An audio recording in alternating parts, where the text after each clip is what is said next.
السلام علیکم ورحمۃ اللہ وبرکاتہ۔ بسم اللہ الرحمن الرحیم۔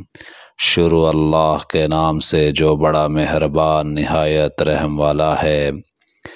حضرت ابو ہریرہ رضی اللہ عنہ فرماتے ہیں کہ رسول اللہ صلی اللہ علیہ وسلم نے ارشاد فرمایا، جو شخص اچھی طرح وضو کرتا ہے پھر جمعہ کی نماز کے لیے آتا ہے، خوب دھیان سے خطبہ سنتا ہے اور خطبہ کے دوران خاموش رہتا ہے، تو اس جمعے سے گزشتہ جمعے تک اور مزید 3 دن کے گناہ معاف کر دیے جاتے ہیں۔